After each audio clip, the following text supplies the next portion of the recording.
Hello everyone, welcome to 360 Tamil. இன்னைக்கு இந்த வீடியோல நம்ம எந்த படத்தோட எக்ஸ்பிளனேஷன் பத்தி பார்க்க போறோம்னா, தமிழ்ல இந்த வருஷம் வெளியான செவப்பி அப்படின்ற படத்தை பத்தி தான் பார்க்க போறோம். கிராமத்தை பேஸ் பண்ண ஒரு டிராமா படம்னு சொல்லலாம். கண்டிப்பா இந்த படம் உங்க எல்லாருக்குமே பிடிக்கும் நம்புறேன். இந்த படத்துல பூர்ணிமா தான் லீட் ரோல் பண்ணிருப்பாங்க. இந்த படம் பார்க்கணும்னு நினைக்கிறவங்க ஆகா தமிழ்ல முழு படத்தையும் பாருங்க. எக்ஸ்பிளனேஷனுக்குள்ள போறதுக்கு முன்னாடி இந்த வீடியோக்கு ஒரு லைக் போட்டுருங்க. நீங்க போடுற லைக் மூலியமா இந்த வீடியோ இன்னும் நிறைய பேர்கிட்ட கொண்டு போய் சேர்க்கப்படும். இப்ப டைம் வேஸ்ட் பண்ணாம நம்ம நேரடியா எக்ஸ்பிளனேஷனுக்குள்ள போயிடலாம். இந்த படத்தோட கதை 90sல நடக்கிற மாதிரி தான் காட்சிப்படுத்திருப்பாங்க. இப்ப கிராமத்தை சேர்ந்த மக்கள் இருக்காங்க பாத்தீங்களா, கலசம் மாதிரி ஒன்ன தூக்கிட்டு மொத்தமா சேர்ந்து நடந்து போயிட்டு இருக்காங்க. இதெல்லாம் ஒரு வீட்டுக்குள்ள இருந்து ஒரு சின்ன பையன் பாக்குறான். இந்த சின்ன பையனோட அம்மா ரோல தான் பூர்ணிமா பண்ணிருப்பாங்க. அவங்க பேரு பூமி அப்படின்றது. எதுக்காக அந்த மாதிரி தூக்கிட்டு போறாங்க அப்படின்ற மாதிரி பையனும் அம்மா கிட்ட கேக்குறான். பூமிக்கு சரியா காரணம் தெரியல. பக்கத்து வீட்டு பாட்டியும் இங்கதான் இருக்காங்க, நான் உனக்கு சொல்றேன் அப்படின்ற மாதிரி இந்த பையனை பார்த்த மாதிரி சொல்ல ஆரம்பிக்கிறாங்க. இந்த பையனை அவங்க சொல்றதெல்லாம் விஷுவலைஸ் பண்ணி யோசிச்சு பார்க்கறான். இந்த கிராமத்து மக்கள் வருஷம் வருஷம் இந்த விஷயத்தை பண்ணிட்டு இருப்பாங்க. நிறைய நதி இருக்கு பாத்தீங்களா, அதுல இருக்க தண்ணி எல்லாம் கொஞ்சம் கொஞ்சமா இதுல ஊத்தி சேர்த்துருவாங்க. அதே மாதிரி இவங்க எல்லாருமே சேர்ந்த மாதிரி ஒரு இடத்துல வச்சு பூஜை பண்ணுவாங்க. அப்படி பூஜை பண்ணும் போது மழை அந்த இடத்துல பெஞ்சிரும். இந்த மாதிரி தான் பாட்டி சொல்லிட்டு இருக்காங்க. ஒருவேளை மழை பெய்யலனா அப்படின்ற மாதிரி இந்த சின்ன பையன் கேட்கிறான். அதெல்லாம் கிடையாது, ஒவ்வொரு வருஷமும் கண்டிப்பா மழை பெஞ்சிரும் அப்படின்ற மாதிரி இந்த பாட்டி சொல்றாங்க. இவங்க வீட்டுக்கு பக்கத்துல பருதின்னு ஒரு நபர் இருப்பாரு. இவரோட ஒய்ஃப் இறந்து போயிருப்பாங்க. பையன் கிளி மட்டும் தான் இருக்கான். அந்த கிளியை இவங்க பாதுகாப்புல விட்டு போறதுக்காக தான் வந்திருக்காரு, நாங்க பாத்துக்கிறோம் அப்படின்ற மாதிரி இவங்களும் சொல்றாங்க. இவர் இருக்காரு பாத்தீங்களா, வேகமா எல்லாருமே இருக்கிற இடத்துக்கு தான் வந்துடுறாரு. இவங்க செய்ய வேண்டிய பூஜை எல்லாம் முடிச்சிடுறாங்க. இப்ப மழை எப்ப பெய்யும் அப்படின்ற மாதிரி உட்காந்துட்டு இருக்காங்க. ஊர் தலைவர் இவங்க எல்லார்கிட்டயும் பேசிட்டு இருக்காரு. இவரை பொறுத்த வரைக்கும் ரொம்ப நல்ல மனுஷனா இருப்பாரு. ஊருக்கு என்ன தேவையோ உடனே அதெல்லாம் பண்ணி தந்துட்டு இருப்பாரு. நேரம் பாட்டுக்கு போய்கிட்டே இருக்கு, ஆனா மழை பெய்யவே மாட்டேங்குது. இங்கதான் பூசாரியும் உட்காந்துட்டு இருக்காரு. என்ன இவ்வளவு நேரம் ஆயும் மழை பெய்யல அப்படின்ற மாதிரி அவரும் யோசிக்கிறாரு. இப்போ ஊர் மக்களை பார்த்து என்ன சொல்றாருன்னா, இதுக்கப்புறம் நம்ம பூஜையெல்லாம் கரெக்டா பண்ணோம், ஏன்னா கடவுள் கோவத்துல இருக்காங்க போல அப்படின்ற மாதிரிலாம் சொல்லிட்டாரு. இவர் சொல்லிட்டு இருக்கும் போதே மழை தூரல் எல்லாம் போட ஆரம்பிக்குது. அதுக்கப்புறம் தான் இவர் சந்தோஷப்படுறாரு. இப்ப ஊர்ல இருக்க எல்லாருமே பயங்கரமா சந்தோஷப்படுறாங்க. மேற்கொண்டு பூஜை செய்ய வேண்டியதெல்லாம் செஞ்சுட்டு இங்க இருந்து கிளம்ப ஆரம்பிக்கிறாங்க. இப்ப இந்த ஊர் மக்களோட வாழ்வியல ஒரு சாங் மாதிரி நமக்கு காட்டுறாங்க. இந்த ஊரை பொறுத்த வரைக்கும் ரெண்டு ஜாதி மக்களா பிரிஞ்சுதான் வாழ்ந்துட்டு இருக்காங்க.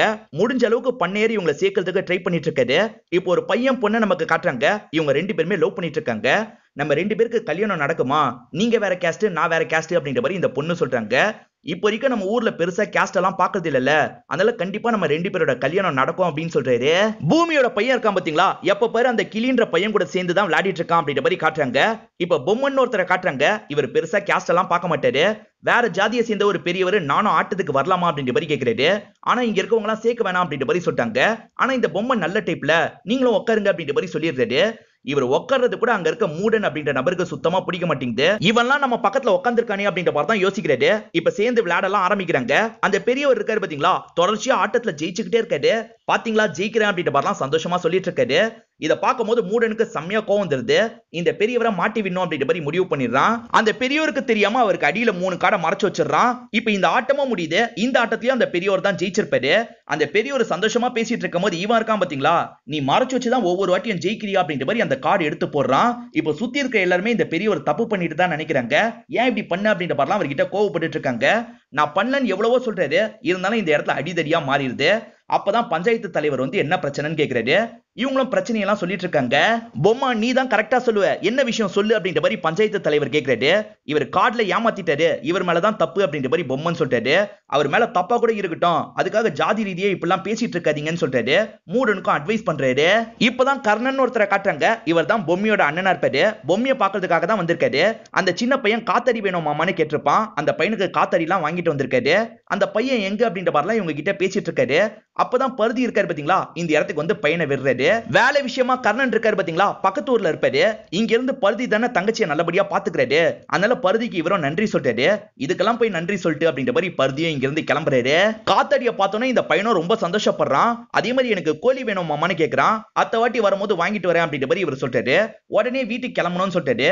கொஞ்சம் இருந்துட்டு போலாம்னு தங்கச்சி சொல்றாங்க. இல்லமா இருட்ட போது அதனால தான் அப்படின்ற மாதிரி இவரும் கிளம்புறாரு. இந்த பையன் இருக்கான் பாத்தீங்களா, காத்தடி கிடைச்சதுனால ஃப்ரெண்ட்ஸ் கூட சேர்ந்து ஜாலியா விளையாடிட்டு இருக்கான். பையன் சாப்பிட வந்திருக்க மாட்டான். அதனால இவங்களே அவன் இருக்கிற இடத்துக்கு வந்து சாப்பாடுலாம் ஊட்டி விட்டுட்டு இருக்காங்க. ஒரு காதல் ஜோடியை நமக்கு காமிச்சாங்க பாத்தீங்களா, அவங்களும் ஓலைக்குள்ள போய் முத்தம்லாம் கொடுத்துட்டு இருக்காங்க. தெரியாதனமா இந்த சின்ன பையன் அந்த விஷயத்தை கவனிச்சிடறான். இப்ப விளையாடி முடிச்சுட்டு நைட்டு நேரம் தான் வீட்டுக்கு வரான். அந்த அண்ணனும் அந்த அக்காவும் குடிசைக்குள்ள கிச்சல காலம் பண்ணி விளையாடிக்கிட்டாங்க. அதே மாதிரி அந்த அண்ணன் முத்தம்லாம் கொடுத்தாரு அப்படின்ற மாதிரி இந்த பையன் சொல்றான். நீ எதுக்காக அந்த இடத்துக்குலாம் போன, இதுக்கப்புறம் அந்த இடத்துக்குலாம் போக கூடாது அப்படின்ற மாதிரி இவங்களும் கோவப்படுறாங்க. எதுக்குமா ரெண்டு பேருமே முத்தம் குத்துக்கிட்டாங்க சொல்லுங்க அப்படின்ற மாதிரி இந்த பையன் கேக்குறான். அந்த அண்ணன் ரொம்ப கெட்டவரு, அதனால தான் இந்த மாதிரி முத்தம்லாம் கொடுத்தாரு, நீ அதை பத்தி யோசிக்காதான்னு சொல்றாங்க. இந்த பையனுக்கு ஒரு பொண்ணு ஃப்ரெண்ட் இருக்கும், அந்த பொண்ணுக்கு நான் முத்தம் கொடுக்கலாமா அப்படின்ற மாதிரி கேட்கறான். இதனால செம்மையா டென்ஷன் ஆயிடுறாங்க. என்ன சொன்ன அப்படின்ற மாதிரி இவனை போட்டு அடி அடின்னு அடிக்கிறாங்க. இப்ப சுத்தி இருக்கவங்க இந்த இடத்துக்கு வந்துடுறாங்க. எதுக்காக அடிச்சிட்டு இருக்கேன்னு கேக்குறாங்க. இவங்க காரணத்தை சொல்ல முடியாதுல்ல, அதனால வேகமா வீட்டுக்குள்ள பையனை கூட்டு வந்து கதவை சாத்திடுறாங்க. இப்ப பயங்கரமா அடிச்சதுனால பையனும் அழுகுறான். அப்பா என்ன அம்மா போட்டு பயங்கரமா அடிச்சிட்டாங்க, எனக்கு ரொம்ப வலிக்குது அப்படின்ற மாதிரி போட்டோவை பார்த்துலாம் சொல்லிட்டு இருக்கான். இத பாக்குற இவங்களுக்கும் ரொம்ப கஷ்டமாயிருது. இப்ப பக்கத்துல வந்து பையனை சமாதானப்படுத்த ட்ரை பண்றாங்க. ஆனா பையன் தள்ளி விட்டு வேகமா படுக்கிறதுக்காக போயிடுறான். இவங்களும் கவலைப்படுறாங்க. இப்ப பையன் காலையில முழிக்கிறான். பார்த்தா இவங்க பாயாசத்தெல்லாம் ரெடி பண்ணிட்டு இருக்காங்க. பாயாசத்தை பார்த்தோன்னே இவனோட மனசுலாம் மாறிடுது. எனக்கு ரொம்ப பிடிக்கும் தாங்கன்ற மாதிரி வாங்கி குடிக்கிறான். அம்மாவோட நல்லதுக்கு தானே சொல்லுவேன், யாரையும் நீ முத்தம்லாம் கொடுக்க கூடாது, முத்தம் கொடுத்தா குழந்தை பிறந்துரும், புரிஞ்சுதா அப்படின்ற மாதிரி சொல்றாங்க. புரிஞ்சுதுமா, யாருக்கும் முத்தம் கொடுக்க மாட்டேன் அப்படின்ற மாதிரி இந்த பையன் சொல்லிடுறான். இப்பதான் பக்கத்து வீட்டு பாட்டி இந்த இடத்துக்கு வராங்க. நேத்து எதுக்காக அந்த அடி அடிச்சு அப்படின்ற மாதிரி கேக்குறாங்க. திரும்பி அந்த விஷயத்தை ஆரம்பிக்க வேணான்றதுக்காக இவங்க இருக்காங்கல்ல, டாபிக்க மாத்துற மாதிரி முதல்ல பாயாசத்தை குடிங்கன்னு சொல்லிட்டாங்க. இந்த பாட்டியும் வாங்கி பாயாசத்தை எல்லாம் குடிக்கிறாங்க. பையன் 2 பேர் கிஸ் பண்ணிக்கிறத பார்த்தா பாத்தீங்களா, அவங்களோட பஞ்சாயத்து தான் போயிட்டு இருக்கு. உடனே அந்த இடத்துக்கு வான்ற மாதிரி பாட்டி சொல்றாங்க. இவங்களும் கிளம்பி அந்த பஞ்சாயத்து நடக்கிற இடத்துக்கு வந்துடுறாங்க. ஆக்சுவலா அந்த பொண்ணு பிரெக்னெண்டா இருக்காங்க, அதனால தான் இது பஞ்சாயத்து நிலைமைக்கு வந்திருக்கு. பையன் வீட்டுல என்ன சொல்றாங்கன்னா, அவங்க வேற ஜாதி நாங்க வேற ஜாதி, கல்யாணம் எல்லாம் பண்ணி வைக்க முடியாது அப்படின்ற மாதிரி சொல்றாங்க. தலைவர் இருக்காரு பாத்தீங்களா, நீ என்னப்பா சொல்றேன்னு கேக்குறாரு. நான் அவளதான் கல்யாணம் பண்ணிப்பேன் அப்படின்ற மாதிரி இந்த பையன் சொல்றான். 2 பேருமே ஒருத்தர் காதலிக்கிறாங்க. நீங்க எதுக்காக ஜாதி மதம் எல்லாம் பாத்துட்டு இருக்கீங்க, கல்யாணம் பண்ணி வைங்கன்னு சொல்றாரு. அதனால ஒரு ஸ்டேஜ்ல பையனோட அப்பாவும் சரின்னு ஏத்துக்கிறாரு. ஆனா இந்த விஷயத்த மூடன் ஏத்துக்க மாட்டான். போய் அந்த ஜாதி பொண்ணியா கல்யாணம் பண்ணி வைக்க போற அப்படின்ற மாதிரிலாம் மூடன் சொல்றான். நானே முடிவு பண்ணிட்டேன், உனக்கு என்ன அப்படின்ற மாதிரி இந்த பையனோட அப்பா சொல்லிட்டாரு. இப்ப எல்லாருமே சேர்ந்த மாதிரி மூடன் அந்த இடத்துல ஆஃப் பண்ணிடுறாங்க. இந்த இடத்த வச்சே 2 பேரோட பேரண்ட்ஸ் இருக்காங்க பாத்தீங்களா, நிச்சயம் பண்ணிக்கிறாங்க. கல்யாண நாளையும் முடிவு பண்ணிடுறாங்க. முத்தம் கொடுத்தா குழந்தை பிறக்கும் அப்படின்ற மாதிரி சொன்னாங்கல்ல, அது உண்மையா அப்படின்ற மாதிரி கிளி கிட்ட கேக்குறான். ஆமாண்டா உண்மைதான், அப்படிதான் நான் பிறந்தேன், அப்படிதான் நீயும் பிறந்திருப்ப அப்படின்ற மாதிரி அந்த பையன் சொல்றான். அதே மாதிரி பிறக்கிற குழந்தை அம்மாவு மாதிரி இருக்கும் இல்ல அப்பாவு மாதிரி இருக்கும் அப்படின்ற மாதிரிலாம் இந்த பையன் சொல்லிட்டு இருக்கான். இதெல்லாம் எப்படா உனக்கு தெரியும் அப்படின்ற மாதிரி இந்த பையனும் கிளிய பார்த்து கேக்குறான். அதெல்லாம் எனக்கே தெரியும்டா அப்படின்ற மாதிரி அந்த பையன் சொல்றான். இவங்க 2 பேருமே இருட்டும் போது பேசிக்கிட்டே நடந்து வந்துட்டு இருக்காங்க. ஒத்தப்பாறைன்னு ஒரு பகுதிக்கு யாருமே போக கூடாதுன்னு இந்த கிராமத்துல சொல்லுவாங்க. அந்த பகுதி வழியா தான் வராங்க. மூடனும் ஆட்களும் சேர்ந்த மாதிரி ஒரு சாமியாரை வச்சு பூஜை எல்லாம் பண்ணிட்டு இருக்காங்க. அந்த சாமியாரும் கொண்டு வாங்க அப்படின்ற மாதிரி சொல்லிட்டாரு. இப்ப குட்டி போடுற நிலைமையில இருக்க ஒரு பன்னியை கொண்டு வராங்க. அந்த சாமியாரும் ஒரு வாளை வச்சு அந்த பன்னியை வெட்டிடுறாரு. இப்ப குடல்லாம் எடுத்து அந்த இடத்துல படைச்சிட்டு இருக்காங்க. இதெல்லாம் இந்த பசங்க தள்ளி இருந்து பாக்குறாங்கல்ல, இந்த சின்ன பையனுக்கு அதை பார்க்கும்போது வாந்தியே வந்துருது. இந்த கிளின்ற பையன் தான் வேகமா வீட்டுக்கு கூட்டு வந்துடுறான். இந்த மாதிரிலாம் நடந்தது அப்படின்ற மாதிரி சொல்லி புரிய வைக்கிறான். நீ எதுக்காக அங்கெல்லாம் போன அப்படின்ற மாதிரி அம்மாவும் கேக்குறாங்க. இப்ப பையனுக்கு கொஞ்சம் ஜுரம் வந்த மாதிரி இருக்கு. இவங்களும் பாட்டி கிட்ட எல்லாம் இந்த விஷயத்த சொல்றாங்க. பாட்டி இருக்காங்க பாத்தீங்களா, அவங்களுக்கு தெரிஞ்ச வைத்தியத்தெல்லாம் யூஸ் பண்ணி இந்த பையனை ஓரளவுக்கு நார்மல் ஆக்குறாங்க. மறுநாள் கிளி இருக்கான் பாத்தீங்களா, இந்த சின்ன பையனை கூப்பிடுறதுக்காக வரான். இன்னும் உடம்பு சரியாவல, இன்னைக்கு நீ மட்டும் விளையாடு அப்படின்ற மாதிரி சொல்றாங்க. சரின்ற மாதிரி கிளியும் இங்க இருந்து கிளம்பி போயிடுறான். புதையல் கிடைக்கிறதுக்காக தான் இந்த பூஜையை பண்ணிருப்பாங்க. ஆனா எதுவுமே நடக்கலையே அப்படின்ற மாதிரி அந்த சாமியார் கிட்ட சொல்லிட்டாங்க. வேற ஒரு விஷயம் பண்ணா நடக்கும் அப்படின்ற மாதிரி சொல்லிட்டாரு. என்ன விஷயம் அப்படின்ற மாதிரி மூடா கேக்குறாரு. அடுத்ததா ஒரு சன பசுவை பலி கொடுக்கணும் அப்படின்ற மாதிரி சாமியார் சொல்லிட்டாரு. மூடாவோட ஃப்ரெண்ட்ஸுக்கே இதுல விருப்பம் கிடையாது. பசுவை எப்படி, அதை கடவுளா நம்ம வழிபட்டு இருக்குமே அப்படின்ற மாதிரிலாம் சொல்லிட்டு இருக்காங்க. ஆனா மூடா என்ன சொல்றாருன்னா, புதையல் வேணும்னா இதை பண்ணி தான் ஆகணும் அப்படின்ற மாதிரி சொல்லிட்டாரு. அந்த வயசான பாட்டி இருக்காங்க பாத்தீங்களா, அந்த ஒத்தப்பாறை இருக்கிற இடத்துக்கு வந்துடுறாங்க. தெரியாதனமா எங்க வீட்டு பசங்க அப்படி பண்ணிட்டாங்க, நீ தான்ப்பா மன்னிச்சிடணும் அப்படின்ற மாதிரி கடவுள் கிட்ட வேண்ட மாதிரி அங்க படைச்சிட்டு கிளம்புறாங்க. அந்த மாதிரி படைச்சாங்கல்ல, அதை பத்தி பருதி கிட்ட சொல்லிட்டு இருக்காங்க. இப்ப பருதியை இங்க இருந்து கிளம்புறேன் அப்படின்னு நடக்க பாக்குறாரு. அப்ப பூமி இருக்காங்கல்ல, சாப்பிட்டு போ பருதின்னு சொல்றாங்க. இல்ல நான் கிளம்புறேன் அப்படின்ற மாதிரி அவரும் இங்க இருந்து கிளம்பிடுறாரு. இந்த சின்ன பையனும் அங்க எதுக்காக போக கூடாதுன்னு சொல்றாங்க பாட்டி, அங்க புதையல் இருக்கா அப்படின்ற மாதிரி கேக்குறான். ஆமாப்பா அங்க புதையல் இருக்கு அப்படின்ற மாதிரி இவங்களும் கதையை சொல்றாங்க. அதுல இவனை விஷுவலைஸ் பண்ணி இவனும் யோசிச்சுக்கிறான். ஒரு ராஜா நிறைய செல்வங்கள் எல்லாம் சேர்த்து வச்சிருப்பாரு. திடீர்னு உடம்பு சரியில்லாம போயிருது, எப்பனாலும் சாவலான்ற நிலைமைக்கு வந்துடுறாரு. அதனால இந்த செல்வத்தெல்லாம் மறைச்சு வைக்கணும்னு நினைச்சிருப்பாரு. அதனால தான் அந்த மலை கீழே மறைச்சு வச்சிருவாரு. அதே மாதிரி அந்த புதையல பாதுகாக்கிறதுக்காக ஒரு பூதத்தை செட் பண்ணிடுவாரு. ஒரு சாமியார் ஹெல்ப்போட தான் இந்த விஷயத்தை பண்ணிருப்பாரு. அந்த பூதத்தை கிட்ட ஒரு மந்திர வார்த்தையை சொன்னா மட்டும்தான் அந்த பூதம் அந்த புதையலை எடுத்து தரும். இவரை சுத்தி நம்பிக்கை இல்லாதவங்க தான் இருப்பாங்க. அதுக்காக தான் ராஜா இந்த விஷயத்தை பண்ணிருப்பாரு. ராஜா இறந்ததுக்கு அப்புறம் சுத்தி இருக்கவங்களும் அந்த புதையலை எடுக்கணும்னு நினைச்சிருப்பாங்க. அதனால இந்த சாமியார் கிட்ட பேசி ஏதாவது பண்ணு அப்படின்ற மாதிரி சொல்லியிருப்பாங்க. எனக்கும் ஒரு பாகம் தரணும் அப்படின்ற மாதிரி இந்த சாமியார் சொல்லியிருப்பாரு. அதுக்கப்புறம் அந்த பூதத்தை வர வச்சு பேசி பார்த்திருப்பாரு. அந்த பூதமும் நீங்க மந்திர வார்த்தை சொல்லாமே உங்களுக்கு புதையலை எடுத்து தரேன், ஆனா நான் கேட்கறத தரணும் அப்படின்ற மாதிரி சொல்லுது. முதல்ல கோழிய பலியா கேக்குது, அதுக்கப்புறம் ஆட பலியா கேக்குது, அதுக்கப்புறம் பன்னியை கேக்குது, அதுக்கப்புறம் கடைசியா மாடை கேக்குது. பன்னி வரைக்கும் இவங்களும் ட்ரை பண்ணி பார்த்திருப்பாங்க. மாடெல்லாம் பலி கொடுக்க அவங்க விரும்பி இருக்க மாட்டாங்க. அதனால அந்த விஷயத்தை அப்படியே நிறுத்திருப்பாங்க. இது வரைக்கும் பாட்டி சொல்லிட்டு இருக்கும் போதே இந்த பையனுக்கு ரொம்ப பயம் வந்துருது. பாட்டி எனக்கு பயமா இருக்கு அப்படின்ற மாதிரி தள்ளி போய் இவன் படுத்து தூங்க ஆரம்பிச்சிடறான். இவன் காலையில முழிக்கும் போது இவன் வீட்டுல ஒரு கோழி இருக்கு. கோழியை பார்த்தோன்னு பயங்கரமா சந்தோஷப்படுறான். இவன் ஆசைப்பட்டு கோழியை கேட்டான் பாத்தீங்களா, அதனால தான் மாமா இவனுக்காக வாங்கிட்டு வந்திருக்காரு. இவனை எடுத்துட்டு விளையாடுறதுக்காக போயிடுறான். அது இன்னைக்கு முட்டை போடுமா, எடுத்து வச்சிரு அப்படின்ற மாதிரி இவன் தங்கச்சி கிட்ட சொல்லிட்டாரு. இந்த பையன் ஜாலியா அந்த கோழி கூட விளையாடிட்டு இருக்கான். ஒரு ஸ்டேஜ்ல சந்தோஷத்துல அந்த கோழியை முத்தம் கொடுத்துறான். ஐயோ அவசரப்பட்டு முத்தம் கொடுத்துட்டுமே அப்படின்ற மாதிரி அப்புறம் தான் பயப்படுறான். இப்ப பாட்டி கிட்ட பேசுறதுக்காக வரான். பாட்டி, முத்தம் கொடுத்தா குழந்தை பிறக்கும்னு என்னோட அம்மா சொன்னாங்க, உண்மையா அப்படின்ற மாதிரி கேக்குறான். சும்மா சொல்லி வச்சிருக்கா போல, நம்மளும் அதே மாதிரி சொல்லிடுவோம்னு நினைக்கிறாங்க. ஆமாப்பா, குழந்தை பிறக்கும் அப்படின்ற மாதிரி சொல்றாங்க. கோழிக்கு குழந்தை பிறந்துச்சுன்னா நம்ம மாட்டிடுவோமே அப்படின்ற மாதிரி இந்த பையனும் குழந்தைத்தனமா பயந்துட்டு இருக்கான். இப்ப அப்பாவோட போட்டோவை பார்த்த மாதிரிலாம் பேசுறான். நான் தெரியாம இந்த தப்பை பண்ணிட்டேன்ப்பா, அம்மாவுக்கு தெரிஞ்சா அடிப்பாங்க அப்படின்ற மாதிரிலாம் சொல்லிட்டு இருக்கான். இப்ப அம்மா இருக்காங்கல்ல, வெளியே வான்ற மாதிரி கூப்பிடுறாங்க. இவனும் பயந்துகிட்டே தான் வெளியே வரான். ஆனா கோழி முட்டை போட போதுரா பாரு அப்படின்ற மாதிரி சொல்றாங்க. இப்ப அந்த கோழியும் முட்டை போட்டது. இது குஞ்சு பொரிச்சா நம்ம மாட்டிப்போமே அப்படின்ற மாதிரி இந்த பையன் பயப்படுறான். அதனால கிளிகிட்ட பேசுறதுக்காக வரான். எப்படியாவது அந்த முட்டையை மட்டும் எடுத்து தந்துரு அப்படின்ற மாதிரி சொல்றான். அவ்வளவுதானே, எடுத்து தந்துடுறேன் அப்படின்ற மாதிரி கிளியும் அந்த இடத்துக்கு வந்துடுறான். அந்த முட்டையை எடுக்கிறதுக்காக ட்ரை பண்றான். ஆனா அந்த கோழி இருக்கு பாத்தீங்களா, இவனை அட்டாக் எல்லாம் பண்ணுது. அதனால இவனும் பயந்து ஓடி வந்துடுறான். என்னால ட்ரை பண்ண முடியல, நீ ட்ரை பண்ணு, நீ தான் அந்த கோழியோட ஹஸ்பண்ட் மாதிரி, நீ கேட்டா அந்த கோழி தந்துரும் அப்படின்ற மாதிரிலாம் சொல்லிட்டு இருக்கான். அப்படியா சொல்ற அப்படின்ற மாதிரி இந்த பையனும் அந்த இடத்துக்கு வந்து கேக்குறான். ஆனா அந்த கோழி இவனையும் அட்டாக் தான் பண்ணுது. அதனால கடைசி வரைக்கும் இவங்களால முட்டையை எடுக்க முடியாம போயிடும். குஞ்சு பொரிச்சா நம்ம மாட்டிப்போமே அப்படின்ற மாதிரி இந்த பையன் பயந்துட்டு இருக்கான். இவனுக்கு தெரிஞ்ச ஆட்கள்லாம் இவனுக்கு அட்வைஸ் பண்ற மாதிரி நமக்கு காட்டுறாங்க. இவ்வளவு பெரிய தப்பு பண்ணிட்டல அப்படின்ற மாதிரிலாம் திட்டிட்டு இருக்காங்க. அம்மாவும் நான் சொல்றதை கேட்காம பண்ணிட்டல அப்படின்ற மாதிரி அடிக்கலாம் செய்றாங்க. இது எல்லாம் இந்த பையனுக்கு கனவா வந்திருக்கும். சட்டுன்னு கனவுல இருந்து முழிக்கிறான். அம்மாவும் வெளியே வான்னு கூப்பிடுறாங்க. அந்த இடத்துக்கு இவன் வந்து பார்த்தா அது குஞ்சு பொரிக்குது. நல்ல வேலை நம்ம முகம் மாதிரி இல்ல அப்படின்ற மாதிரி உள்ளுக்குள்ள சந்தோஷப்பட்டுக்கிறான். அம்மா இது அழகா இருக்குல்ல, என்ன பேர் வைக்கலாம் அப்படின்ற மாதிரி கேட்கிறான். நீயே பேர் வையின்னு சொல்றாங்க. இவனும் செவப்பி அப்படின்ற மாதிரி பேர் வைக்கிறான். செவப்பி இவனுக்கு ரொம்ப பிடிச்சிருக்கு. அதை கொஞ்சம் கொஞ்சமா இவன் நல்லபடியா வளர்த்துட்டு இருக்கான். அந்த பொம்மனை பொறுத்த வரைக்கும் நிறைய கோழி எல்லாம் வளர்ப்பாரு. அந்த இடத்துல வந்து டிப்ஸ் எல்லாம் கேட்டுட்டு இருக்கான். அவரும் அவருக்கு தெரிஞ்ச டிப்ஸ் எல்லாம் இந்த பையனுக்கு சொல்லிட்டு இருக்காரு. இருட்டும் போது இந்த பையனும் ஒத்தப்பாறை வழியா வரான். அப்பதான் அவங்க மாடை வந்து பலி கொடுக்கிறதுக்கு ரெடி பண்றது இவனுக்கு தெரிய வருது. இவனும் பயந்த மாதிரி வேகமா வீட்டுக்கு வரான். வீட்டுல தான் மாமா இருப்பாரு. மாமா கிட்ட இந்த விஷயத்த சொல்லிடுறான். இப்ப இவர் இருக்காரு பாத்தீங்களா, செக் பண்றதுக்காக அந்த இடத்துக்கு வராரு. உண்மையிலேயே மாடை தான் தூக்கிட்டு வந்து பலி கொடுக்கிறதுக்கு தயாரா வராங்க. இதெல்லாம் பாக்குற இவர் இருக்காரு பாத்தீங்களா, ஊர் தலைவரை பாக்குறதுக்காக நேரா வீட்டுக்கு வந்துடுறாரு. அவர்கிட்டயும் இந்த விஷயத்த சொல்லிட்டாரு. இப்ப ஊர் தலைவரும் முக்கியமான ஆட்கள் எல்லாம் கூப்பிட்டு அந்த இடத்துக்கு வராரு. மூடாவும் ஆட்களும் சேர்ந்து பலி குத்துறது இவருக்கு தெரிய வருது. மறுநாள் இவரும் பஞ்சாயத்தை கூட்டிடுறாரு. அங்க யாருமே போக கூடாதுன்னு தான் சொல்லி வச்சிருக்கோம், எதுக்காக இப்படி பண்ணிட்டு இருக்க அப்படின்ற மாதிரி திட்டுறாங்க. ஆமா நான் தான் பண்ணேன், அது எங்க வம்சாவளிக்கு சேர வேண்டிய புதையல் தான், அதை எடுக்கிறதுக்காக எத்தனை பலி வேணா கொடுப்பேன் அப்படின்ற மாதிரிலாம் சொல்லிட்டு இருக்காரு. அதுக்காக மாடு பலி கொடுப்பியா, உனக்கு புத்தி கித்தி கெட்டு போயிடுச்சா அப்படின்ற மாதிரிலாம் கோவமா சொல்றாரு. அதுக்கு மூடா என்ன சொல்றாருன்னா, ஏன் மாடெல்லாம் நம்ம சாப்பிடுறது இல்லையா, அப்புறம் என்ன அப்படின்ற மாதிரி கேக்குறாரு. பசிக்காக சாவடிக்கிறதோ நீ பண்ணதோ ஒன்னாடா, அப்பவே 2 உயிரை சாவடிச்சிருக்க, இதுக்கு உனக்கு கண்டிப்பா தண்டனை தரணும் அப்படின்ற மாதிரிலாம் சொல்லிட்டு இருக்காரு. ஊர் மக்கள் என்ன சொல்றாங்கன்னா, இந்த மூடாவால தான் பாதி பிரச்சனை, ஊரை விட்டு ஒதுக்கி வைக்கணும் அப்படின்ற மாதிரி சொல்றாங்க. பொம்மன் என்ன சொல்றாருன்னா, இதுக்காக ஊரை விட்டெல்லாம் எதுக்கு ஒதுக்கி வைக்கணும், அபராதம் மாதிரி போட்டு அமௌண்ட்டை வாங்கிப்போம் அப்படின்ற மாதிரி சொல்லிட்டாரு. ஆனா ஊர் மக்கள் கோவப்படுறாங்க. உன் ஜாதியால்னு சப்போர்ட் பண்ணிட்டு இருக்கியா, எதுக்காகடா எப்ப பாரு பணம் பணம் அலையிற அப்படின்ற மாதிரிலாம் திட்டிடுறாங்க. இதனால பொம்மனோட முகமும் இந்த இடத்துல மாறிடுது. பஞ்சாயத்தையே எதிரா போறது இந்த மூடனுக்கு தெரிய வந்துருது. நான் பண்ணது தப்பு தான், இதுக்கப்புறம் இந்த தப்ப பண்ண மாட்டேன், இந்த வாட்டி மன்னிச்சிருங்க அப்படின்ற மாதிரி கேக்குறாரு. அவனே மன்னிப்பு கேட்டுட்டான், இந்த வாட்டி விட்டுலாம் அப்படின்ற மாதிரி ஊர் தலைவர் சொல்றாரு. அதனால எல்லாருமே சரி அப்படின்ற மாதிரி ஏத்துக்கிறாங்க. போட்டு கொடுத்தது கர்ணன் உங்களுக்கு தெரியும், அதனால கர்ணன் மேலே இவங்க கோவப்பட்டு இருக்காங்க. இப்ப அண்ணன் வீட்டுக்கு வரும்போது தங்கச்சியும் ஒரு விஷயத்த சொல்றாங்க. அண்ணன் இவன் கிட்ட கோழியை விக்கிறதுக்காக கேட்டேன், ஆனா சவப்பிய தரமாட்டேன், சவப்பி என்னோட குழந்தைன்னு சொல்றானு அப்படின்ற மாதிரி சொல்றாங்க. இதை கேட்கிற அண்ணனும் பயங்கரமா ஷாக் ஆயிடுறாரு. இப்ப அந்த சின்ன பையனுக்கு பக்கத்துல வந்துடுறாரு. சவப்பி உன்னோட குழந்தையான்னு கேக்குறாரு. ஆமா முத்தம் கொடுத்து பிறந்தது என் குழந்தைதான் அப்படின்ற மாதிரி சொல்றான். இவரும் வெளியே வந்து தங்கச்சி கிட்ட பேசுறாரு. நீ தான் முத்தம் கொடுத்தா குழந்தை பிறக்கும்னு சொன்னியான்னு கேக்குறாரு. ஆமாண்ணே அப்படிதான் சொன்னேன், நீ அவனுக்கு புரியுற மாதிரி எடுத்து சொல்லு அப்படின்ற மாதிரி சொல்றாங்க.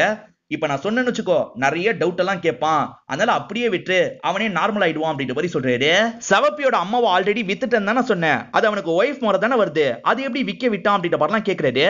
தெரியலன விக்க விட்டுட்டான் அப்படின்ற மாதிரி இவங்க சொல்றாங்க. ஹஸ்பண்டுங்களுக்கு ஒய்ஃபுங்க தான் பிரச்சனைன்றது கரெக்டா தான் இருக்கு அப்படின்ற மாதிரி அண்ணனும் கிண்டலா சொல்றாரு. இப்போ இவங்க 2 பேருமே சேர்ந்த மாதிரி ஒரு ஃபங்க்ஷனுக்கு கிளம்புறாங்க. அதாவது 2 பேருக்கு கல்யாணத்தை முடிவு பண்ணாங்க பாத்தீங்களா, அவங்க வீட்டு ஃபங்க்ஷனுக்கு தான் வராங்க. இப்ப கல்யாணம் எல்லாம் நல்லபடியா நடந்து முடிஞ்சிருது. அவங்க இப்பயே நரமாத கர்ப்பிணி மாதிரி தான் இருக்காங்க. இப்ப ஃபங்க்ஷனை முடிச்சுட்டு இவங்க எல்லாருமே நடந்து வராங்க. அப்ப அண்ணன் இருக்காரு பாத்தீங்களா, என் தங்கச்சியை கல்யாணம் பண்ணிக்கிறியா அப்படின்ற மாதிரி பருதி கிட்ட கேக்குறாரு. ஊர்ல எல்லாருமே கேட்டுட்டாங்க, நீ மட்டும் தான் பாக்கி இருந்த, இப்ப நீயும் கேட்டுட்ட அப்படின்ற மாதிரி இவர் சொல்றாரு. உன் தங்கச்சியை பாரு, அந்த பையன் கூட சந்தோஷமா இருந்துட்டு இருக்கா, அவளுக்குலாம் நான் தேவையில்லை புரிஞ்சுக்கோ அப்படின்ற மாதிரி சொல்லிட்டாரு. அதுவும் சரிதான், நான் கேட்டதை பத்தி தங்கச்சி கிட்ட சொல்லாதன்னு சொல்லிட்டாரு. சொல்ல மாட்டேன் அப்படின்ற மாதிரி பருதி சொல்லிட்டாரு. இப்ப கர்ணாவும் பார்த்து பத்திரமா போங்க, நான் கிளம்புறேன் அப்படின்ற மாதிரி கிளம்ப ஆரம்பிக்கிறாரு. இவர் கொஞ்ச தூரம் தான் போயிருப்பாரு. தங்கச்சி கத்துற மாதிரி சவுண்ட் கேக்குது. என்ன ஏதுன்னு பாக்குறதுக்காக திரும்பி வீட்டுக்கு வராரு. பார்த்தா அங்க இருக்க எல்லார் வீட்லயும் திருடு போயிருக்கு. அதே மாதிரி செவப்பி காணோம் அப்படின்ற மாதிரிலாம் இந்த சின்ன பையன் சொல்லிட்டு இருக்கான். வேற என்னென்னலாம் காணோம் அப்படின்ற மாதிரி பார்த்துட்டு இருக்காங்க. ஊர் மக்கள்லாம் சேர்ந்த மாதிரி இந்த இடத்துக்கு வந்துடுறாங்க. பஞ்சாயத்து தலைவரும் பயப்படாதீங்க, திருடினவன் ரொம்ப தூரம் போயிருக்க முடியாது, கண்டுபிடிச்சிடலாம் அப்படின்ற மாதிரி சொல்லிட்டாரு. இப்ப எல்லாருமே சேர்ந்த மாதிரி இந்த இடத்துல தேடுறாங்க. அப்பதான் இந்த சின்ன பையன் மிஸ் ஆயிடுறான். செவப்பிய தேடி போயிருக்க தான் வாய்ப்பு இருக்கு அப்படின்ற மாதிரி கர்ணா யோசிக்கிறாரு. எப்படியாவது கண்டுபிடிக்கணும் அப்படின்ற மாதிரி ஒவ்வொரு இடமா தேடுறாரு. அவன் செவப்பிய தேடி ஒத்தப்பாறைக்கு போயிருக்க தான் அதிக வாய்ப்பு இருக்குன்னு யோசிச்சிருப்பாரு. இப்ப வேகமா அந்த ஒத்தப்பாறை இருக்கிற இடத்துக்கு ஓடி வராரு. அந்த பையன் அங்கதான் வந்திருப்பான். இப்ப பயந்த மாதிரி ஒரு இடத்துல உட்காந்துட்டு இருக்கான். இவரும் அந்த பையனை பாத்துடுறாரு. செவப்பி கிடைக்கல அப்படின்ற மாதிரி சொல்றான். இவன் கிடைச்ச சந்தோஷத்துல இவரும் வேகமா தூக்கிட்டு வீடு வந்து சேர்ந்துடுறாரு. யாரு திருடிட்டு போனாங்கன்னு தெரியல, யாரோட பொருளும் திரும்பி கிடைச்சிருக்காது. செவப்பி இல்லாததுனால இந்த பையன் பயங்கரமா ஃபீல் பண்ணிட்டு இருக்கான். எதர்ச்சியா பொம்மன் வீட்டு வழியா வரான். பொம்மன் வீட்டுல தான் அந்த செவப்பி இருக்கு. இவன் பொம்மன் கிட்ட சொல்லாமே அந்த செவப்பிய தூக்கிடுறான். அம்மா கிட்ட வந்து பொம்மன் வீட்டுல இருந்து தான் தூக்குன அப்படின்ற மாதிரி சொல்றான். சொல்லாம கொள்ளாம தூக்கிட்டியா அப்படின்ற மாதிரி அம்மா கோவப்படுறாங்க. முதல்ல வான்ற மாதிரி பொம்மன் வீட்டுக்கு கூட்டு வந்துடுறாங்க. திரும்பி அதே இடத்துல அந்த கோழியை விட்டுறாங்க. இப்ப வீட்டுக்கு வரும்போது அண்ணன் இருக்காரு. அண்ணன் கிட்ட இந்த விஷயத்தெல்லாம் சொல்லிட்டு இருக்காங்க. இந்த சின்ன பையன் இருக்கான் பாத்தீங்களா, எனக்கு அந்த செவப்பி வேணும் அப்படின்ற மாதிரிலாம் அடம் பிடிச்சிட்டு இருக்கான். விலைக்கு வேணா கேட்டு பார்க்கலாமா அப்படின்ற மாதிரி தங்கச்சி சொல்றாங்க. சரின்ற மாதிரி கர்ணா இருக்கார்ல, தங்கச்சிய பொம்மன் வீட்டுக்கு கூட்டு வந்துடுறாரு. இவங்க வரும்போது பொம்மன் இருக்காரு பாத்தீங்களா, மூடா கூட சேர்ந்த மாதிரி சரக்கு தான் அடிச்சிட்டு இருக்காரு. ஒய்ஃப கூப்பிடுறதுனால இவரும் அந்த இடத்துக்கு வந்துடுறாரு. என்ன விஷயம் கர்ணா அப்படின்ற மாதிரி கேக்குறாரு. இந்த சின்ன பையன் செவப்பின்னு ஒரு கோழியை கையில வச்சிருந்தான்ல, அந்த கோழி இப்போ உங்ககிட்ட இருக்குன்னு அவன் கயிறு வச்சுதான் இதை கண்டுபிடிச்சான் அப்படின்ற மாதிரிலாம் சொல்லிட்டாரு. என்னப்பா சொல்ல வர, நான் தான் திருடிட்டேன்னு சொல்ல வரியா அப்படின்ற மாதிரி பொம்மனும் கோவப்படுறாரு. அண்ணன் நீங்க தப்பா புரிஞ்சுக்கிட்டீங்க, நான் அந்த அர்த்தத்துல சொல்ல வரல. திருடினவன் சந்தையில வித்திருப்பான், நீங்க சந்தையில இருந்து வாங்கியிருப்பீங்க. இப்ப எனக்கு அது வேணும்னு நான் 2 மடங்கு கூட விலை அதிகமா தரேன், தயவு செஞ்சு தந்துருங்க அப்படின்ற மாதிரிலாம் கேக்குறாரு. இவர் பேசிட்டு இருக்கும் போதே மூடன் இதை கேட்டுறாரு. இங்க வான்ற மாதிரி பொம்மனை கூப்பிடுறாரு. அவன் என்ன ஜாதின்னு தெரியும்ல, அவன் கேட்கறான் நீ கோழியை தந்துருவியா அப்படின்ற மாதிரி சொல்லிட்டாரு. டே எதுக்காகடா ஜாதியெல்லாம் இழுக்கிற, அவன் 2 மடங்கு விலை தரேன்னு சொல்றான், அப்புறம் என்ன அப்படின்ற மாதிரி இவர் கேட்கிறாரு. அவன் நாளைக்கு 4 மடங்கு தரேன்னு சொல்லுவான், உன் ஒய்ஃபை தந்துருவியா அப்படின்ற மாதிரி கேட்கிறாரு. என்னடா சொன்ன அப்படின்ற மாதிரி பொம்மன் கோவப்படுறாரு. இவரை திட்டி அனுப்பி விட்டுறாரு. என்னதான் இருந்தாலும் மூடன் சொன்னதே தான் இவரோட மைண்டுக்குள்ள ஓடிட்டு இருக்கு. இல்லப்பா நான் தர விரும்பல அப்படின்ற மாதிரி சொல்லிட்டாரு. அப்படிலாம் சொல்லாதீங்கன்னு 3 மடங்கு வேணா தரேன் அப்படின்ற மாதிரி கர்ணா ஆரம்பிக்கிறாரு.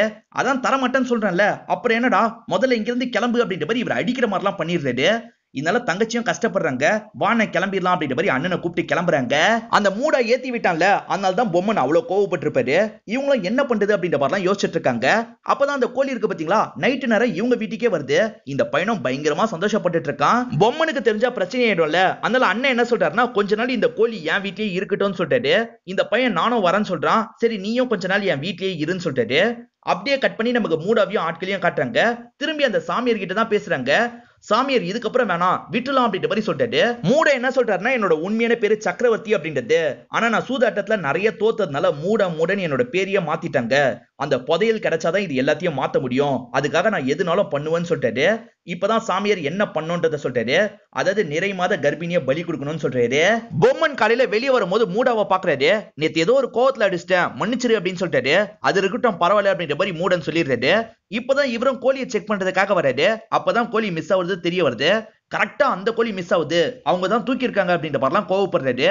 இப்ப நேரா மூடாவோட சேர்ந்து இந்த இடத்துக்கு வந்துடுறாரு. நீங்க தானே அந்த கோழியை திருடுனீங்க அப்படின்னு கேக்குறாரு. அண்ணன் யார்கிட்டயும் சொல்லாதன்னு சொல்லியிருப்பாரு. அதனால இவங்க இல்ல அப்படின்ற மாதிரிலாம் சொல்லிட்டு இருக்காங்க. பொய்யா சொல்லிட்டு இருக்க அப்படின்ற மாதிரி மூடாவும் திட்டுற மாதிரி பேசுறாரு. இப்பெல்லாம் பேசாது அப்படின்ற மாதிரி இவங்க சொல்றாங்க. என்கிட்டயே கையை நீட்டி பேசுறியா அப்படின்ற மாதிரி மூடாவும் இவங்களை போட்டு பயங்கரமா அடிக்கிறாரு. இவர் அடிக்கிற சவுண்ட் பருதிக்கு கேட்டது. பருதி வேகமா இந்த இடத்துக்கு வந்து மூடாவை போட்டு பயங்கரமா அடிக்கிறாரு. இதனால இவங்களுக்குள்ள பயங்கரமா சண்டைலாம் ஏற்படுது. இவங்க வேற கேஸ்ட், அவங்க வேற கேஸ்ட் இல்ல, அதனால 2 கேஸ்ட் ஆட்களும் இந்த இடத்துக்கு மொத்தமா வந்து சண்டை போட ஆரம்பிக்கிறாங்க. கரெக்டா பஞ்சாயத்து தலைவர் வந்துடுறாரு. இப்ப என்ன பிரச்சனை நிறுத்துங்க அப்படின்ற மாதிரி நிறுத்த வைக்கிறாரு. இவங்களும் கோழி தான் பிரச்சனைன்னு சொல்லிட்டாங்க. கோழிக்கா சண்டை போடுறீங்க, பொம்மா உனக்கு ஒரு கோழிக்கு 2 கோழியா நான் தந்துடுறேன் அப்படின்ற மாதிரி சொல்லிட்டாரு. கோழி பிரச்சனை கிடையாது, இவங்க எடுத்தாங்களா இல்லையான்னு தான் பிரச்சனை அப்படின்ற மாதிரி பொம்மன் சொல்லிட்டாரு. நீங்க எடுத்தீங்களா அப்படின்ற மாதிரி இந்த பஞ்சாயத்து தலைவர் கேட்கிறாரு. நாங்களாம் எடுக்கல அப்படின்ற மாதிரி இவங்களும் சொல்றாங்க. இல்ல இவங்க தான் எடுத்திருக்க வாய்ப்பு இருக்கு அப்படின்ற மாதிரி பொம்மன் சொல்றாரு. இப்ப பஞ்சாயத்து தலைவர் என்ன சொல்றாருன்னா, ஒரு நாள் உனக்கு டைம் எடுத்துக்கோ, உனக்கு எங்கெல்லாம் டவுட் வருதோ அந்த இடத்துல எல்லாம் தேடி பாரு, இவங்க இடத்துல இருந்ததுன்னா இவங்களுக்கு நான் தண்டனை தரேன், அப்படி உனக்கு கிடைக்கலன்னு வச்சுக்கோ, இந்த விஷயத்தை இதோட விட்டுணும் அப்படின்னு சொல்லிட்டு சரி அப்படின்ற மாதிரி பொம்மனும் ஆட்களும் ஏத்துக்கிட்டு கிளம்புறாங்க. சந்தேகப்படுற எந்த இடத்துலனாலும் போய் செக் பண்ணிக்கோங்க அப்படின்னு ஊர் தலைவர் சொன்னார் பாத்தீங்களா. அண்ணன் வீட்டுக்கு போயிட்டா என்ன பண்றது அப்படின்ற மாதிரி பூமியும் யோசிக்கிறாங்க. உடனே அண்ணனுக்கு இந்த தகவலை சொல்லணுன்றதுக்காக வேகமா இவங்க ஓடி அந்த ஊர் வந்து சேர்ந்துடுறாங்க. அண்ணன் இந்த மாதிரி பிரச்சனை ஏற்பட்டுச்சு, ஊர்க்காரங்க இங்க வர வாய்ப்பு இருக்குன்னு சொல்றாங்க. அண்ணனோட ஒய்ஃபை பொறுத்த வரைக்கும் பேச முடியாது, நீ எப்படியாவது சமாளி அப்படின்ற மாதிரி ஒய்ஃபை பார்த்து சொல்லிட்டாரு. வாமா நம்ம கிளம்பிடலாம் சொல்லிட்டாரு. இவங்க 3 பேருமே சைக்கிள்ல இங்க இருந்து கிளம்பிடுறாங்க. ஒய்ஃபுக்கு என்ன நடக்குதுன்னு சுத்தமா புரியல. இப்போ ஊர்க்காரங்களாம் மொத்தமா வந்து வீட்டை செக் பண்ணி பாக்குறாங்க. ஒய்ஃப் கிட்டயும் நிறைய கேள்வி எல்லாம் கேக்குறாங்க. இவங்க 3 பேருமே சேர்ந்த மாதிரி என்ன பண்றாங்கன்னா, அந்த ஒத்தப்பாறை இருக்கிற இடத்துக்கு வந்துடுறாங்க. இப்ப இருட்டவே செஞ்சிருது. நைட் வரைக்கும் இங்கே இருந்துட்டு போலாம் அப்படின்ற மாதிரி அண்ணன் சொல்லிட்டாரு. ஆனா தங்கச்சி என்ன சொல்றாங்கன்னா, இங்க எதுக்குன்னு நம்ம இருக்கணும், வேணா இந்த கோழியை விட்டு போயிடலாம் அப்படின்ற மாதிரி சொல்லிட்டாங்க. எது கோழியை விட போறீங்களா, நான் விட மாட்டேன் அப்படின்ற மாதிரிலாம் அந்த பையன் அழ ஆரம்பிக்கிறான். சரி விடு விடுன்னு சமாதானப்படுத்துறாங்க. இப்ப அந்த கோழி கையை விட்டு போயிருது. அந்த பையனும் பிடிக்கிறதுக்காக போறான். இப்ப தங்கச்சியும் பின்னாடியே போறாங்க. அண்ணன் மட்டும் இந்த இடத்துல இருக்காரு. தங்கச்சியும் அந்த பையனும் வேற ஒரு இடத்துக்கு மாறிடுறாங்க. இப்பதான் மூடாவோட ஆள் ஒருத்தர் இந்த இடத்துக்கு வந்துடுறாரு. பூஜைக்கான ஏற்பாடெல்லாம் பண்ணிட்டு இருக்காரு. கொஞ்ச நேரத்துல மூடாவும் மத்த ஆட்களும் வராங்க. பார்த்தா அந்த பொண்ணு தான் தூக்கிட்டு வந்திருக்காங்க. ஒரு பொண்ணு நிறைய மாத கர்ப்பிணியா இருந்தாங்கல்ல, அவங்கள பலி கொடுக்கிறதுக்காக தான் தூக்கிட்டு வந்திருக்காங்க. இதெல்லாம் தள்ளி இருந்து இவங்க கவனிச்சிட்டு இருக்காங்கல்ல, பயங்கரமா ஷாக்லாம் ஆயிட்டு இருக்காங்க. இப்ப மூடா இருக்காரு பாத்தீங்களா, அந்த பொண்ணை பலி கொடுக்கிற மாதிரி வராது. இவங்களும் என்ன பண்றதுன்னு தெரியாம அமைதியா தான் இருந்துட்டு இருக்காங்க. அப்பதான் இங்க இருக்க கோழி சத்தத்தை போட்டுருது. என்ன கோழி சவுண்ட் கேக்குதுன்னு இவங்க எல்லாருமே திரும்பி பாக்குறாங்க. மறைஞ்சிருக்க 2 பேரையும் கண்டுபிடிச்சிடுறாங்க. இப்ப அண்ணன் இருக்காருல, இதெல்லாம் வேணாம் அப்படின்ற மாதிரி தடுக்கிற மாதிரி வராது. ஆனா இவங்க எல்லாம் சேர்ந்த மாதிரி அண்ணனை அடிக்கிறாங்க. மூடா இருக்காரு பாத்தீங்களா, பூமியை ஒரு இடத்துல புடிச்சு அடிச்சிடுறாரு. அதே மாதிரி மத்த ஊர் மக்கள் இருக்காங்கல்ல, தீப்பந்தத்தோட எங்கேயோ போயிட்டு இருக்காங்க. எப்படியாவது அந்த மக்கள் கிட்ட சொல்லிடணும் அப்படின்ற மாதிரி அண்ணன் யோசிக்கிறாரு. அண்ணனுக்கு காயம் பட்டிருக்கும், அதெல்லாம் மீறி அந்த மக்களை நோக்கி வராரு. குடிசையெல்லாம் பொம்மன் கொளுத்திட்டான் அப்படின்ற மாதிரி தான் மக்கள் போயிட்டு இருக்காங்க. பொம்மன் கொளுத்திருக்க வாய்ப்பு இல்லைன்னு இவருக்கு தெரியுது. இவர் சொல்லலாம் நினைக்கிறாரு. அதுக்குள்ள மூடாவோட ஆட்கள் இருக்காங்க பாத்தீங்களா, இவரை லாக் பண்ணி பிடிச்சிடுறாங்க. இப்ப மூடாவும் கத்தியால வயிற்றுல சொருவிடுறாரு. மூடா தான் அந்த ஆட்கள் குடிசையெல்லாம் கொளுத்தி விட்டுருப்பாரு. பொம்மன் மேலதான் டவுட் போகன்னு நினைச்சிருப்பாரு. இந்த பொண்ணை தூக்குறதுக்காக தான் இந்த டிராமாவெல்லாம் பண்ணிருப்பாரு. இப்ப 2 கேஸ்ட சேர்ந்தவங்களுக்கும் பயங்கரமா சண்டைலாம் போயிட்டு இருக்கு. மக்கள் எல்லாருமே பொம்மன் மேலதான் கோவமா வந்திருப்பாங்க. அவருக்கு பயங்கரமா காயெல்லாம் பட்டிருக்கு. இப்பதான் இந்த சின்ன பையன் இருக்கான் பாத்தீங்களா, இவருக்கு பக்கத்துல வரான். எதுக்காக எல்லாருமே சண்டை போட்டுட்டு இருக்காங்க, இந்த கோழிக்காக தான் சண்டை போடுறாங்களா, சண்டைலாம் வேணாம், இந்த கோழியை நீங்களே வச்சுக்கோங்க மாமா அப்படின்ற மாதிரி இவர்கிட்ட தரான். இவருக்கும் என்ன சொல்றதே தெரியல. தப்பு பண்ணிட்டேன், என்ன மன்னிச்சிடுறா அப்படின்ற மாதிரி அந்த பையனை பக்கத்துல உட்கார வச்சுக்கிறாரு. ஊர் தலைவர் கிட்ட இப்பதான் பொம்மி எல்லா விஷயத்தையும் சொல்லியிருப்பாங்க. ஊர் தலைவரும் இந்த மூடா மேல கண்ணை வச்சிடுறாரு. ஒழுங்கு மரியாதையா உண்மையை சொல்லுடா அப்படின்ற மாதிரி சொல்றாரு.